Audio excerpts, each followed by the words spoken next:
So, the time has come. As of October 14th, 2025, free support for Windows 10 is over. Your computer will still work, but it's now a ticking time bomb for security risks. So, what are your options? 1. You can pay Microsoft for extended updates, which can get expensive really fast. 2. You can try a complicated, unsupported hack, like using the LTSC version just to stay on Windows 10. 3. You can, and probably should, switch to Linux. It's free, secure, and runs great on any hardware. Or, there's option 4. You can move to Windows 11, but do it our way. That's what this video is for. Today I'm going to show you how to make the transition to Windows 11 not just bearable, but actually good. We'll install a clean, bloat-free version from scratch. And for those of you already on Windows 11, I'll show you how to perform a digital exorcism on your current installation. All you'll need is a USB stick, 8 gigs or larger, and access to a Windows machine for the prep work. For our demonstration today, I'll be using this HP EliteDesk mini PC that I'm prepping to be a home server. While I'm here giving it a quick cleanup, replacing the old thermopaste and putting it all back together, let's talk about the tools for the job. We'll be using two incredibly powerful and free applications, a script called WinUtil from Chris Titus and Revo Uninstaller. These tools will help us strip out all the Microsoft nonsense and build an operating system that respects you and your hardware. Alright, with our patient prepped, it's time to create our custom Windows installer. Since I don't keep a physical Windows machine around, I'm spinning up a virtual machine using UTM on my Mac. It's a fantastic free tool that's perfect for this kind of task. Okay, inside our Windows VM, the very first thing we need to do is open PowerShell as an administrator. Now, full disclosure, my first attempt on this failed because of a permission issue. So, to save you the headache, run this command first. Just type it in and hit enter. This will allow the script we're about to run to actually, well, run. Now, here's another little quirk I ran into. When I tried using the recommended version of the script, it couldn't download the latest Windows ISO. After a quick search, it turns out this is a known issue that's already been fixed in the development version. It might feel a bit odd using the dev build, but remember, this is a community-driven tool designed to give us control back. A few rough edges are well worth the freedom it provides. Copy the command, paste it into the PowerShell, and yeah, it opens in light mode. First order of business, find the dark mode toggle for the sake of our retinas. Much better. On the top of the window, you'll see a bunch of tabs. If you already have a Windows 11 installed and just want to debloat it, you can skip ahead to the timestamp on your screen now. For everyone else doing a fresh install, stick with me. We're going straight to the Micro Win tab. On the left, click Get New ISO automatically. You can select your language here, though for me it only shows English options. Maybe it's based on my VM language settings, so your mileage may vary. Then click Get Windows ISO. It will ask where to save it, and then the download begins. Don't be alarmed if a prompt pops up asking to download something from GitHub. Just click OK and let it do its thing. Go grab a coffee. This will take a few minutes.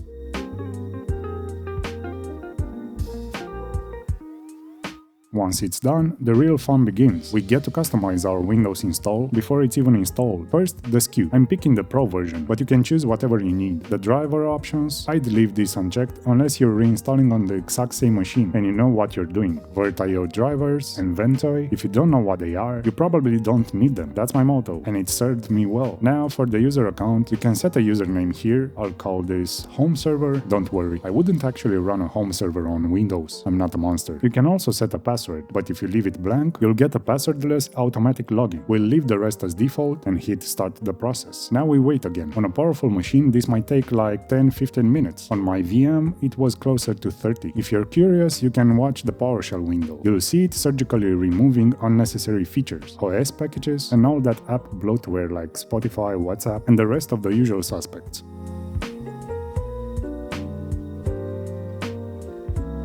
And we're done. Let's just quickly check the file size. The original ISO was a little over 7 gigs, and our new lean version it's over 6. It's not a massive diet, but remember, it's not about the size, it's about all the junk that's been ripped out from the inside. Next, we need to make our USB stick bootable. For this, we'll use another legendary free tool called Rufus. Make sure your USB stick is selected under device, then click select to choose the new clean ISO we just created. I like to change the volume label to something more descriptive, but otherwise you can just leave everything else as default and click start.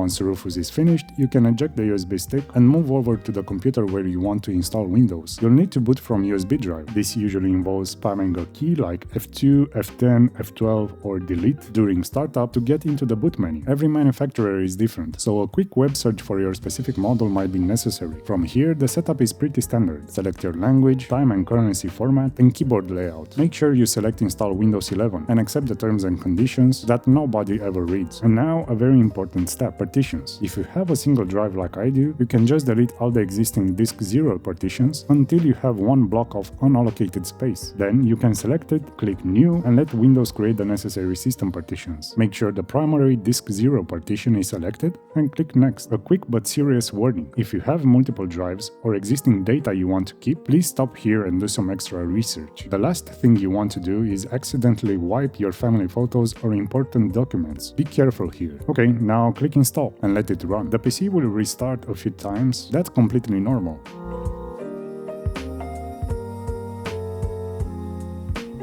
And here we are, a clean fresh desktop. No annoying pop-ups, no Cortana trying to be your best friend. You'll just notice a PowerShell window that runs some final tweaks automatically. For me, the taskbar took a few seconds to appear, but it sorted itself out. Okay, now for everyone who skipped ahead, welcome back. You've already got Windows 11, but it's probably feeling a little cluttered. Let's fix that. First, connect to your Wi-Fi. Then, just like we did in the VM, we're going to Chris Titus's GitHub page, grabbing the PowerShell command and running it to launch WinUtil. Once it's open and you've switched to dark mode, let's head over to the Tweaks tab. For a great starting point, just select one of the recommended profiles. Like standard, this applies a bunch of common sense fixes, and from here you can customize it. For example, I will disable hibernation, debloat edge. You can hover over any of these options for a description, or click the question mark next to them to get even more details on the GitHub page. On the right, you have some handy toggles for things like enabling dark mode or showing file extensions, which is super convenient. Once you've made your selections, just click Run Tweaks and let it work its magic. The Config tab has some advanced shortcuts. I'm not touching it, but it's there if you are a power user. The Updates tab is really useful though. You can force Windows 10 to only install security updates, which is what I recommend, or disable them entirely. Finally, the Install tab. You'll find here a huge list of popular useful applications. You can just click on any app you want to install, say the Brave browser, 7-zip, Crystal Disk Info, Hardware Info, and click Install. It will download and install all of them silently. It's a massive time saver. Now, WinUtil does a fantastic job, but to take our debloating to the next level, we need one more tool, Revo Uninstaller. The free version is all you need. You could actually install it from the WinUtil app, but I missed it during the shoot, so I am just grabbing it from their website. When you open Revo, you might not see much on the main page if you used our clean install method, but for those who didn't go through that, you might see a lot of stuff here worth uninstalling. For the lean version of Windows 11, the real treasure is in the Windows Apps tab. There we go. Look at this stuff. Game bar, Xbox Identity Provider, things I know for a fact I will never use on this machine. To uninstall something, just click on it and hit the uninstall button. Revo will ask you if you want to create a system restore point. Just do it. Seriously now, check this box. It's a 5-second click that can save you hours of headache if you accidentally remove something important. Click continue, let it run, and then click scan. This is what makes Revo so powerful. It hunts down all the leftover registry files and folders associated with that app. Select all the registry items it finds and delete them. Do the same for any leftover files and folders it finds. This is the difference between just taking out the trash and actually cleaning the kitchen. No leftovers. And there you have it, a cleaner, leaner, and frankly much less annoying version of Windows 11. Whether you did a fresh install or clean up an existing one, you're now in control. You have a system that gets out of your way and just lets you work or play. The end of Windows 10 free updates doesn't have to mean compromising on your user experience. With great free tools from the community, you can make Windows 11 work for you, not the other way around. If you found this guide helpful, a like and subscribe would be amazing. Let me know in the comments if you have any other tips for timing Windows 11. Thanks a ton for watching, and I'll see you in the next one. Bye!